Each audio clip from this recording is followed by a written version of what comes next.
બગદાણાના case મામલામાં આજે નવનીત બાલદિયા પર હુમલા કરનાર જે આરોપીઓ છે તેમના દ્વારા કોર્ટમાં જામીન માટે અરજી મૂકવામાં આવી હતી, જેમાં આ કેસમાં 3 જેટલા જામીનની અરજીનો મામલો સામે આવ્યો છે। આ જામીન અરજીમાં 7 જેટલા આરોપીઓએ જામીન અરજી કરી।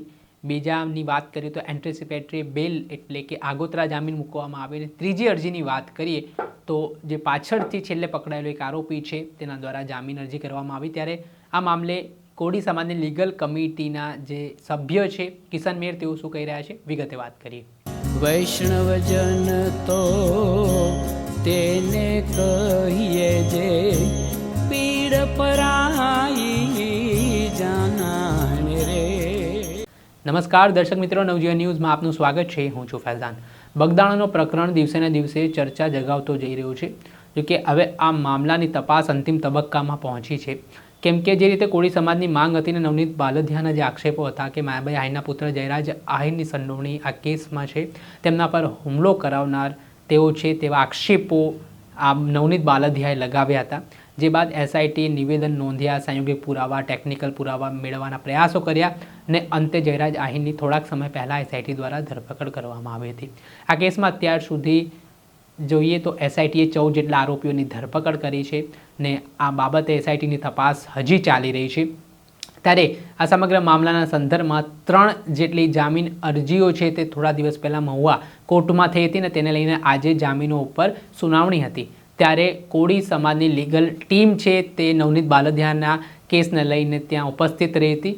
ત્યારે એસઆઈટીની ટીમ દ્વારા વધુ પુરાવા આરોપીઓ સામે રજૂ કરવા માટે મુદ્દત માંગવામાં આવતા આરોપીઓની જામીન અરજી ટળી છે ને હવે આગામી 2 ફેબ્રુઆરીએ આ મુદ્દે મહત્વની સુનાવણી થવાની છે। ત્યારે આ મામલે કોળી સમાજની લીગલ ટીમના જે સભ્ય છે કિશન મેર, તેમણે શું માહિતી આપી છે, કોણે અરજી કરી હતી, કેટલા કેસમાં અરજી થઈ છે તે સાંભળો। કિશનભાઈ, આજે બગદાણા કેસમાં જામીન અરજી મૂકવામાં આવી હતી, શું હતો આ સમગ્ર મામલો? જે આજે ટોટલ 3 જામીન અરજી થયેલી હતી, તે અનુસંધાને આજે એનું હિયરિંગ હતું અને એક જામીન અરજીમાં 7 આરોપીએ જામીન અરજી કરી હતી અને એક બીજી જામીન અરજીમાં એન્ટિસિપેટરી આગોતરા જામીન અરજી એક આરોપી દ્વારા કરવામાં આવી છે અને એક લાસ્ટમાં પકડાયેલા આરોપી ઉત્તમભાઈ બાંભણીએ અલગથી જામીન અરજી કરી, એટલે ટોટલ 3 જામીન અરજી હતી। તે અનુસંધાને આજે અમારી લીગલ ટીમ માંથી બીજી વાળા બાબુલભાઈ વાળા અમારા હેડ તરીકે મારી સમગ્ર લીગલ ટીમ હાજર થઈ છે અને તેમાં તારીખ 2 ની મુદત પડી છે। એસઆઈટી ટીમ દ્વારા મુદત રિપોર્ટ આપવામાં આવ્યો હતો, ક્યાંક ને ક્યાંક પુરાવા કંઈક રજૂ કરવાના છે તે અનુસંધાન આપણે સાંભળ્યા હતા કોળી સમાજના લીગલ ટીમના જે આગેવાન છે કિશન મેર, તેમણે આ મામલે માહિતી આપી છે। એક જે આરોપીઓ 7 પહેલાં પકડાયા હતા તેમણે જામીન માટે અરજી કરી।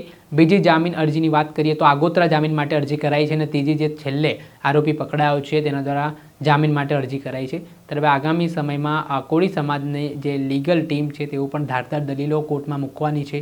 ત્યારે આગામી સમયમાં જામીન આરોપીઓને મળે છે કે કેમ તે આવનારો સમય બતાવશે। દર્શક મિત્રો, આવા જ વિડીયો જોવા માટે નવજીવન ન્યૂઝ જોતા રહો।